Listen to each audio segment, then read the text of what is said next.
दोस्तों, हम सब ये जानते हैं कि धोखा देना गलत है।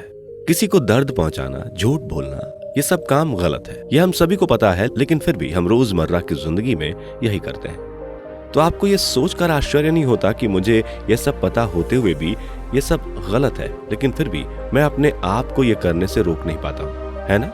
बड़े ताजुब की बात। जिन भी कामों को हम गलत समझते हैं या फिर हम ये जानते हैं कि वो गलत चीजें हैं, क्या उनको छोड़ पाना संभव है? आज के इस बौद्ध कहानी में हम इसी बात पर विचार करेंगे। इससे पहले आप इस कहानी में खो जाएं, इस चैनल को सब्सक्राइब जरूर कर लें। तो चलिए इस कहानी को शुरू करते हैं। ये काफी समय पहले की बात है। एक नागार्जुन नाम का एक बहुत ही बड़ा फकीर हुआ। लोगों से भिक्षा मांग कर खाना ही उसका काम था। वो अपने उसी जीवन में खुशी से रहता था। उसका मिट्टी से बना एक भिक्षा पात्र ही उसकी संपत्ति था। इस भिक्षा पात्र के अलावा उसके पास कुछ भी नहीं था।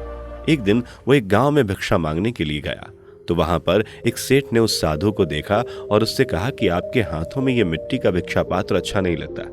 इसकी जगह मैं आपको सोने का भिक्षा पात्र भेंट करता हूँ। अब उस जगह कोई साधारण साधु होता तो यही कहता कि सोना छूकर हमें अपवित्र थोड़ी ही ना होना है। ये सब अज्ञानी के लक्षण होते हैं। लेकिन जो ज्ञानी होता है वो ये जानता है कि मिट्टी के भिक्षा पात्र में और सोने के भिक्षा पात्र में कुछ अंतर नहीं है। लेना तो भिक्षा ही है। नागार्जुन ने भी उस सेठ से यही कहा कि भाई, हमें तो भीख मांग कर खाना है।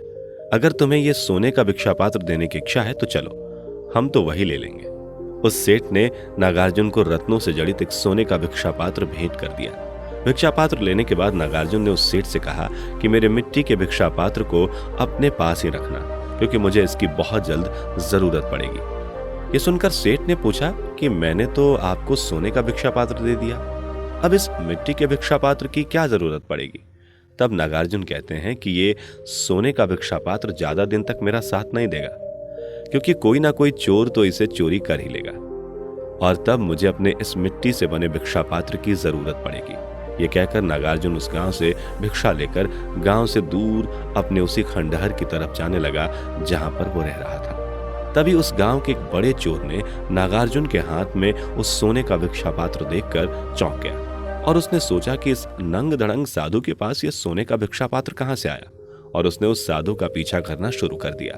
नागार्जुन को भी उस चोर के कदमों का एहसास हो गया था कि कोई ना कोई चोर मेरा पीछा कर रहा है, लेकिन वो बिना कुछ बोले अपने उस खंडहर में चला जाता है। अब नागार्जुन अंदर खंडहर में बैठा हुआ है और चोर उस खंडहर के बाहर यह इंतजार कर रहा है कि कब ये सोए और कब मैं यह भिक्षा पात्र चुरा लूं। गर्मी की दोपहरी का समय था और धूप बहुत तेज थी। नागार्जुन ने सोचा कि जब उस चोर को यह भिक्षा पात्र चुराना ही है तो मैं क्यों उसे अपने सोने का इंतजार करवा रहा हूं। वो बेचारा तब तक बाहर इतनी तेज धूप में बैठा रहेगा, क्यों मैं उसे धूप में बिठाने का पाप लूं, और जब थोड़ी देर बाद चोरी होना ही है तो क्यों ना मैं उसे खुद ही भेंट कर दूं।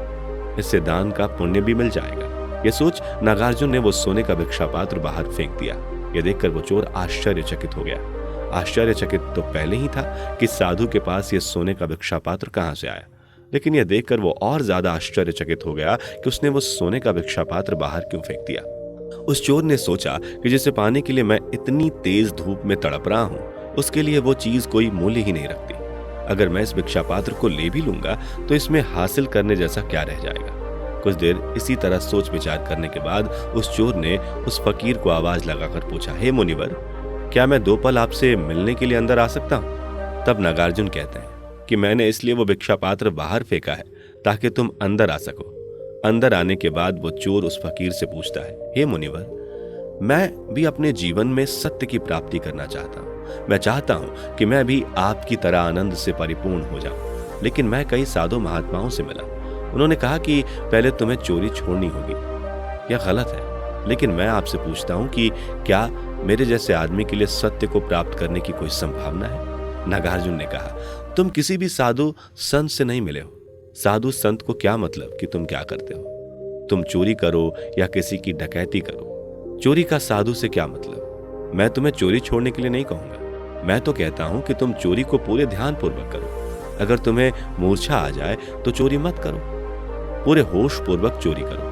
अगर किसी की तिजोरी खोलते हो तो उसको पूरे होश पूर्वक, पूरे ध्यान से, पूरी सजगता के साथ करो। चोरी करते वक्त तुम्हारा चित्त भी वहीं होना चाहिए।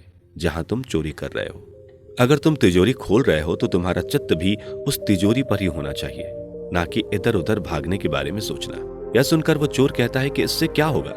फकीर कहता है कि तुम यह करके देखो, कुछ हो तो मेरे पास आना और मुझे बताना। वह चोर हंसता है और कहता है कि आप तो चोरी करने की कुशलता बता रहे हो, आप तो चोरी करने के नए तरीके बता रहे हो कि अच्छे से चोरी कैसे की जा सके।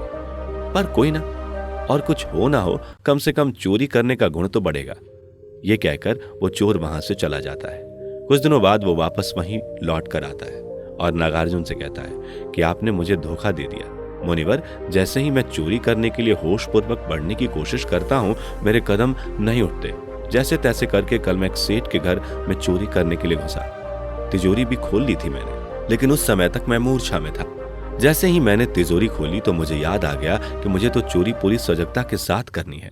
और जैसे ही मैं होश से भरा तो मैंने देखा कि सारी संपत्ति मेरे सामने रखी थी, लेकिन मैं उसे उठा ही नहीं पाया। घर के सारे लोग सो रहे हैं, लेकिन मैं जाग गया था।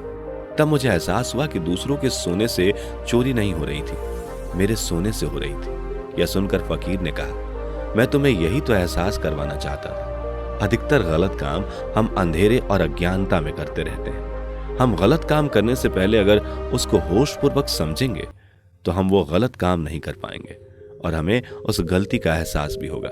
दोस्तों, अपने कर्म में ध्यान को संयुक्त कर लो। ध्यान में सब कर्म प्रार्थना बन जाते हैं, पवित्र हो जाते हैं, और जो अपवित्र होता है वो अपने आप ही होना बंद हो जाता है। इससे कोई प्रयोजन नहीं कि आप क्या काम करते हो। आप दर्जी का काम करते हो, कसाई का काम करते हो या कोई पुण्य का काम करते हो, उससे कोई प्रयोजन नहीं है। बस उस काम को पूरी सजगता के साथ पूरे ध्यान से करो, जिससे कर्म ध्यान के साथ संयुक्त हो जाए। और इससे क्रांति ये होगी कि इस ध्यान पूर्वक कर्म करने से आपको उसका सच्चा ज्ञान होगा और आपके भीतर बदलाव होगा। और भीतर से बदलाव तभी होगा जब आप काम को होशपूर्वक करना शुरू करेंगे। तो दोस्तों, जिन कामों को हम गलत समझते हैं या फिर उन गलत कामों को करते हैं, तो कैसे हम उनको छोड़ सकते हैं, वो इस कहानी से आपने जरूर समझा होगा। भले ही ये बातें सैकड़ों साल पहले कही, लेकिन आज भी उनके ये विचार आपको सफल इंसान बनने में सहायता करेंगे। आपको ये कहानी कैसी लगी, कमेंट करके जरूर बताएं। और इस तरह की और भी ज्ञानवर्धक कहानियां सुनने के लिए इस चैनल को सब्सक्राइब और फेसबुक पेज को फॉलो जरूर करें।